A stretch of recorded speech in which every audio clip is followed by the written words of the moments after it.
Over the years, I've really done my very best to hold off making any videos attempting to actually explain what survival is, mainly due to my fear of not being able to amply describe it.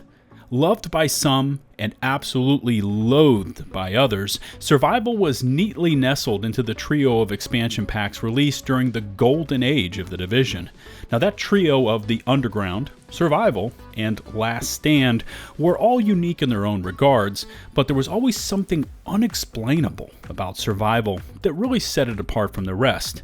Now, as I said, I've never been able to really give this game mode its proper recognition, mainly due to not really being able to exactly pinpoint what made it so unique.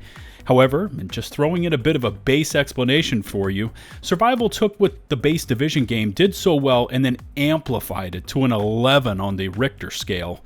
It was the Division experience in its rawest and most pure form, devoid of the specialized gear sets, managing several different fatal conditions, and all versus hordes of targets and other players while starting at the ground up with nothing but a pistol and your wits. What's going on, everybody? It's LtBuzzLitebeer, and today I am finally going to do what I have resisted doing, that being, I have created a video about that survival game mode. Not so much as an homage to the epic experience it continues to be, but more so as a breakdown of how it could be resurrected into the Division 2. But before we dive into this one, in case you aren't yet a sub, please smash that sub button, and make sure to ring the bell to receive all future upload notifications from my YouTube channel. Let's get this one started.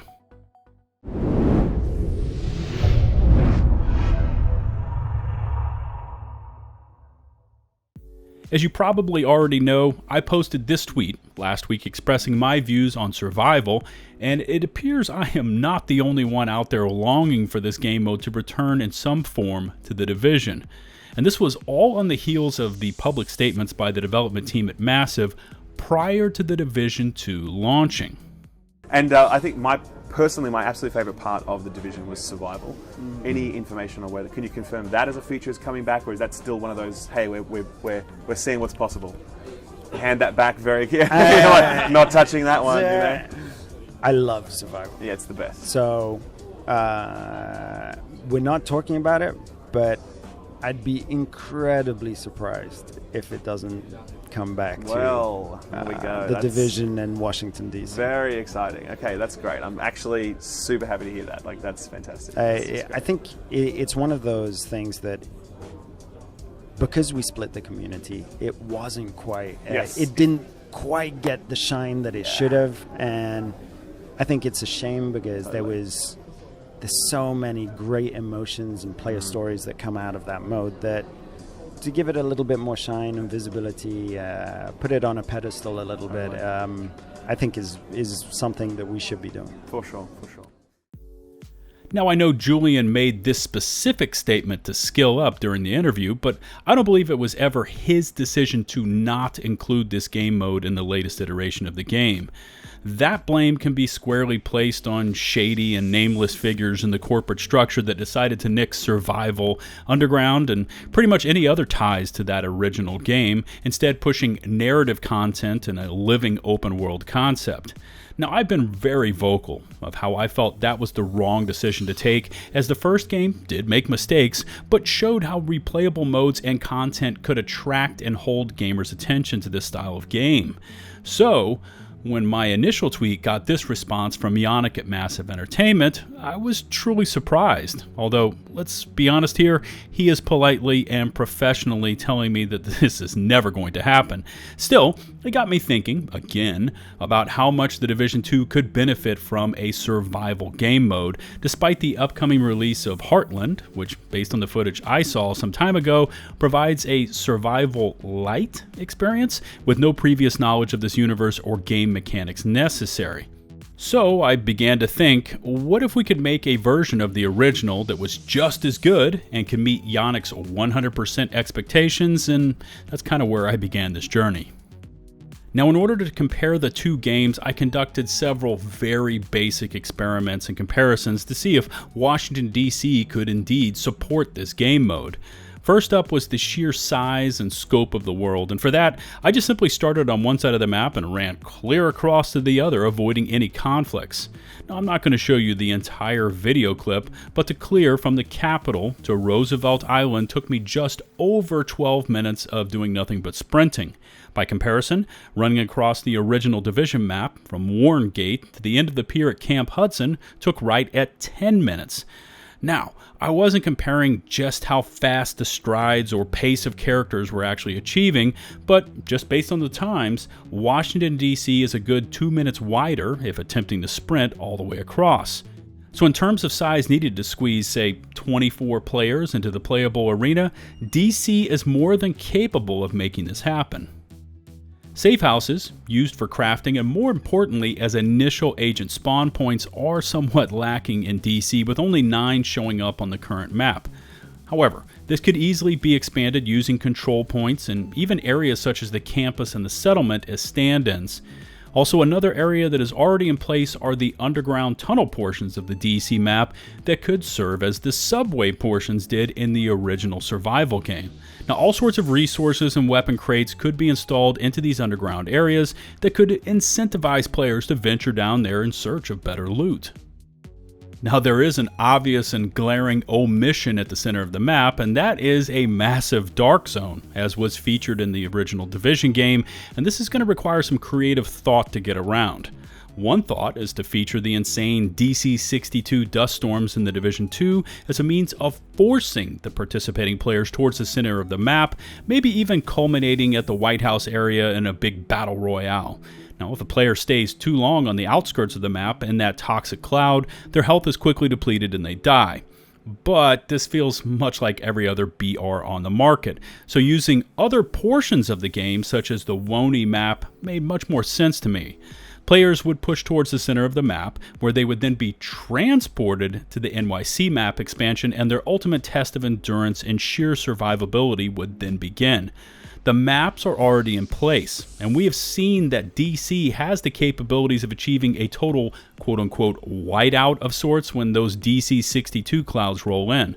Now, if the mode wants to truly be nostalgic, the NYC portion could then feature a raging blizzard for total immersion.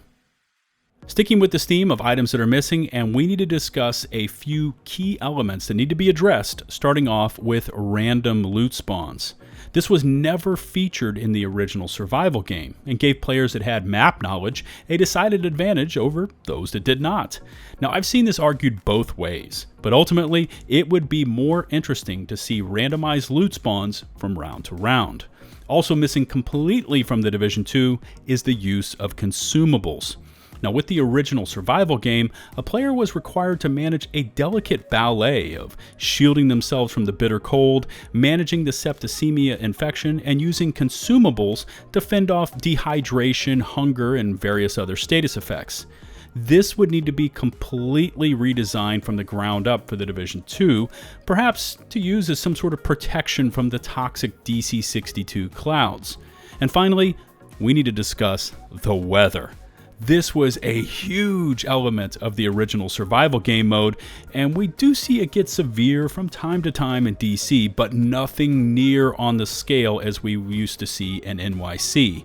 Wicked cold and blinding blizzards were the norm for this mode, so the storms would need to be incredibly amped up to supply this effect in the Division 2. Now, I'm not saying any or all of this is impossible to accomplish, but without these 3 key elements, the mode would lack in raw intensity and could be shunned by fans of the original survival mode. And I would be remiss if I didn't discuss this one element that never personally deterred me, but I've heard it stated many times, and that was the shockingly bad loot rewards for the entire game mode. Completing a survival run, actually achieving a successful extraction versus other players and the hunters was extremely difficult, and when a player returned to the base of operations, they were met with some of the weakest loot returns in the entire game. Not that true fans of the mode played survival for the incredible loot, but I can see how it would scare off many other players. So, loot and the reward structure would need to be overhauled from top to bottom. And of course, The hunters would need to be in full force for this rework of the mode. It was during our first attempted extractions that we met these apex predators, and since their introduction, players have consistently requested their presence in every portion of this game. I've even discussed this privately with other players, but just imagine us being given the option to create our own Division survival servers with custom rules. Just imagine my own survival creation with nothing but hunters roaming the entire map. I mean, the possibilities are endless for this mode and what it could be should it return in its purest form as part of the Division 2. Now, I know this is not the most exact, lengthy, or even professional explanation of what is needed for the survival mode to return to the Division 2, and I do know that Heartland is being slated as the glue to fix that leak. But why this mode was allowed to not continue into the latest Division game is nothing short of a corporate disaster. Ubisoft has often claimed that the Division universe is one of the pillars of its portfolio, and I'm not trying to turn this into a full-on rant session, but ever since December 2020, the Division has been treated as anything other than a pillar of the company's successes. The community, once one of the most positive and bonded, has scattered to the four corners of the gaming world, and rightfully so, especially after being treated as poorly as they were. Now, I'm not saying that bringing back survival would be an easy task. It's actually far from it. The original core group of developers have been mostly reassigned to other projects or have just left the studio entirely. The studios that chipped in and contributed to both games have been tasked with other assignments and creating new titles. So in many regards, creating a Survival 2.0 would be immensely more difficult to get right than the original version. But, as Yannick stated, it is not entirely off the table. And if anything, if done correctly, with all of the savagery and desperation portrayed in the original, this could be a truly epic step towards bringing fans of the franchise back into the fold and making things right. Massive. My DMs, like so many fans of the mode, are always open. And if you want to have that discussion, just tell me where and when, and I'll show up. As always, I look forward to reading your feedback in the comment section below. In case you aren't yet a sub, please smash that sub button and ring the bell to receive all future upload notifications from my channel. If you could be so kind as to rate and or share this video, it is greatly appreciated and goes a long ways towards getting the video promoted within the YouTube algorithms. Don't forget to find and follow me on Twitch for weekly streams and over on Twitter posting my thoughts on most things gaming related. You're also all invited to join my community Discord server, as we have a truly healthy community that is always there to help and promote anything gaming. Remember, links to all of these platforms in the video description below. Until the next one, this is LtBuzzLitebeer, signing off.